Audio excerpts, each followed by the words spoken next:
All right, this is definitely one of the craziest things to really think about. I've now officially owned my 4Runner for about 3 years now. When I bought it 3 years ago, it had 152, maybe 153,000 miles. We're now at 265, halfway to 266, 100,000 miles. So I have put well over 100,000 miles on this O2 4Runner. I do really drive a lot. So let's get into this video, guys. Somewhere in the title, I'm sure it says that I've owned this 4Runner for 3 years now, and I wanted to make this video kind of just displaying or going over the common maintenance that I've had to do to this within the 3-year threshold. Because putting 100,000 miles on any vehicle nowadays, it's kind of like that whole thing back in the day. People, you know, when cars were first coming out and stuff, people would get 100,000 miles maybe in the 60s or 70s and kind of just, you know, throw them away, send them to the junkyard, sell them. It was time to get a new car. But obviously technology has come a very long way, especially for different generations and platforms. Obviously the 4Runner platform has been alive and well for years, and it will continue to be probably one of the best selling SUVs in the market, or at least North America. And the 3rd gen is, you know, a cult following. Obviously it's probably said to be the best generation 4Runner or platform, I guess, whatever you want to say, the 96 to 02. I can say it's probably the most sought after in my opinion, and probably the most the resale value on used ones, at least in the used market. I would say it holds its value the best, and it's probably the most expensive. I could be wrong, but this is just my opinion on, you know, from what I've seen. So let's go ahead and get into this video. So I'm just going to go over things that I've had to replace within that 100,000 mile threshold, my experience, how well this has held up, and we'll get into that just right away. Actually, kind of just talking about how well this thing has held up, how clean it is for an O2, and how many miles that I've put on it. Like I said, over 100,000 miles. I have lifted this. When I first got this, everything was factory, down to the radio, the running boards, wheels and tires, everything, the front seats. And if you've been following this build for a long time, for the past 3 years, or if you're kind of just new, I've done a lot to this. Spent a lot of money on it, time, sweat, you know, not really tears, but a lot of time and sweat, you know, kind of just building this out the way that I wanted it to be. And really the only thing that I really ever change is if something new has been made that I really like, for the taillights, for example, swapping those out for the 3rd time for those 4R custom taillights that are now on there that I really love. So we're going to start under the hood. So obviously the normal maintenance to these, if you're familiar or if you're on the fence about kind of looking for an SUV, whether to get a 4Runner or not, if your platform is going to have its issues, its problems. For this specific platform itself, the valve cover gaskets have always been kind of an issue where they'll leak. It's not a big thing. It's just you have to, a lot of people don't even replace them until they have to. They just put oil in it, and then it kind of just, you know, over a month or so, they'll check it, and then they'll keep putting oil in it till they have to do for the oil change. So I've had both valve covers gaskets actually redone this past year, a little before summer. So that's all good. Had that done with a tune-up and everything, plugs and wires, the timing belt. The timing belt is something that's a little more expensive unless you do it yourself. It's fairly commonly cheap, and labor is really where they're going to get you.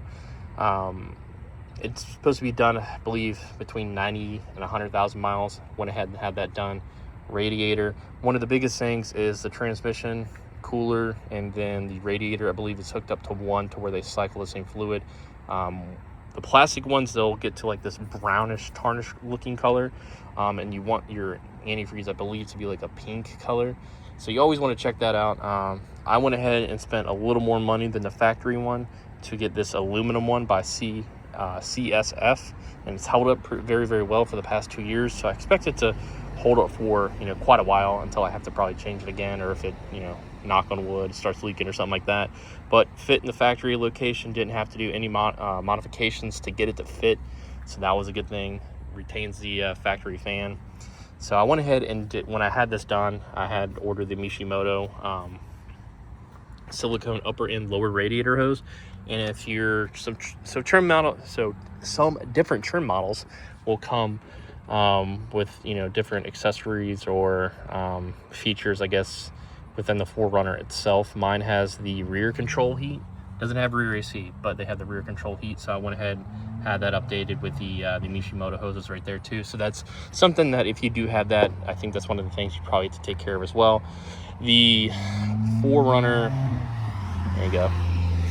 The 4Runner intake hose itself, not the factory box, but the hose kind of, this right here gets brittle a little bit over time, will crack just like normal wear on stuff like this. So I went ahead and had that replaced with the air raid one. It's a little more money than I wanted to spend on it, but went ahead and had that done.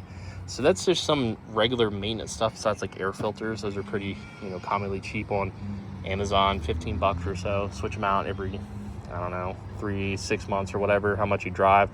Oil changes, fluid changes, kind of just the regular normal maintenance. So really nothing out of the ordinary.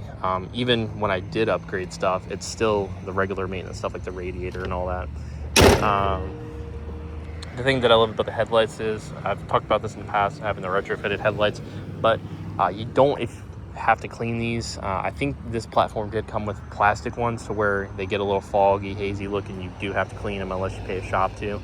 It can get a little expensive. I had that problem with the fog lights actually. For the past 3 years, the fog lights, one side would fail. I would switch out the housing with the new one, and it just kept getting water into it. Try to see what was going on. That's why I've replaced both sides even. And then eventually the LEDs would go out. And then where I live, as you can see, I did have them removed actually. I did it myself for the upgrade to the Mantella Works turn signal and fog light combo. It gives it that kind of like amber look, kind of like the ditch lights have, that like off-road aggressive look that a lot of newer vehicles have from the factory nowadays, or at least the dealership. So I went ahead and just switched those out because of that, because I got tired of spending money on the fog lights. I don't know what it is. It's just a common thing that I had to deal with, so I don't know if it's a 4Runner thing. Like I had mentioned, a lot of these vehicles do have platform issues. Rust was one of the biggest issues. Now that's not a maintenance issue, but if you're looking for one of these, always check that out. Check out the frame before you buy it. But when you're talking about underneath the vehicle, the lower ball joints, these had a common issue where the lower ball joints would just fail out of nowhere. I think they've eventually addressed it as the later years into this platform, as they were kind of getting out of this and moving to the 4th gen. I think the Tacomas had the problem, and Sequoias. Something just with the engineering, I believe. But you always want to go with the OEM. I don't know if it's Denso that does the lower ball joints for the OEM Toyota product, but find the Toyota part number and you want to get the OEM ones. So you're supposed to replace those every 100,000 miles. When I lifted this 4Runner, or had it lifted, I went ahead and had that done. I didn't know when the last time that had been done, and after they were removed, the shop was like, they weren't that bad, but still peace of mind to just go ahead and have it done. Especially, I didn't know if maybe like the older ones could have been stressed over time a little bit with the new lift kit or something, so might as well just start brand new with everything while you're there. Front brakes, this has rear drum brakes, but the front brakes a lot of guys go with, which I still needed to do, is the big Tundra front brake upgrade. And I think it's just, you're basically getting if you had a Tundra, you get the caliper, rotor, and brake pads, and that's really it. I already had the extended brake lines for the lift kit, so that's not an issue for the brake hoses. So I need to go ahead and do that once this is done, once I go to get this inspected next month. So I'll probably just have that done. I don't really care how much life these pads have. The braking's not horrible, but the Tundra brakes are much better from what I've seen. Obviously bigger caliper, bigger rotor and all that. So, but these I've had an issue with is also the 5th gen that we have has had the same issue where the calipers kind of seize up. They were able to work these out a little bit. I think they had to replace one, but on the 5th gen, they've had to replace multiple times on the caliper. So I don't know if it's just a Toyota parts thing that they go through, or if it's an OE thing, or what it is. Maybe it's just bad luck for us owning this. But coming into the interior of the vehicle, I don't really think there is anything that's had to have replaced.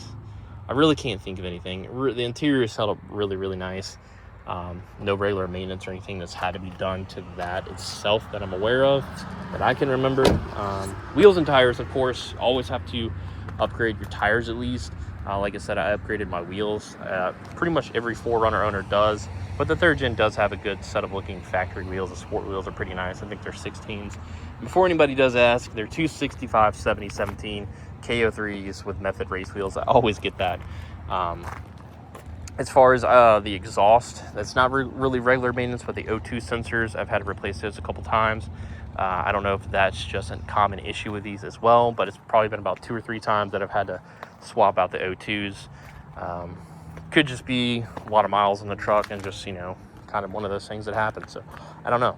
A lot of the regular maintenance is pretty much just up front, like basically the fluid changes and stuff, the differentials and all that. You know, you want to do the fluid changes to that. Done that as well. So far so good. Honestly, the only money I've really spent on maintenance, if I didn't do anything to this vehicle, if I kept everything factory in stock, would be really commonly cheap for the last 3 years that I've owned this. And like I said, I do drive a lot, so nothing out of the ordinary. The only thing that I can really think of that is a common issue for these that I've seen other 4Runner owners talk about is the fuel tank. Even if you have it filled up all the way, you know, topped off at the gas station right away, it will still read empty. It will go back and forth. I don't know if that has something to do with the floater that's in there. Mine did it when the first year that I had this. So I know, you know, some people go and hit it with a hammer, and sometimes they'll reset it. You hit the tank or whatever. I really wasn't worried about it, but eventually it did work itself out to where I haven't had that issue the last 2 years, which is actually pretty cool. So that's really it, I guess. Kind of just wanted to give you guys a little insight that I've driven this thing in the last 3 years, put over 100,000 miles on it. Not really, you know, most people probably do that, especially with an older vehicle, but the Toyotas are reliable. It shows you how reliable that is. But I've also, you know, when lifting this and having a lot of stuff done, I've done a lot of preventative maintenance, as you should. So I've already taken care of a lot of this stuff, but I haven't really had anything, you know, come up besides maybe the battery and alternator. Even when the alternator went out, I was driving home from drill for the military, which is over an hour, and I made it all the way home until the battery light came on, and I thought something was wrong with the battery. I had just had the battery replaced. It was actually the alternator, so there you go. So even if something breaks, this thing will try to get you home as far as possible, and I was right there, you know, just at home. So no real issues, knock on wood, you know. So there you go. So you should pick up yourself a 96 O2 4Runner. That's going to do it for this video, guys. I appreciate you stopping by. I'll catch you guys in the next video, whenever that is.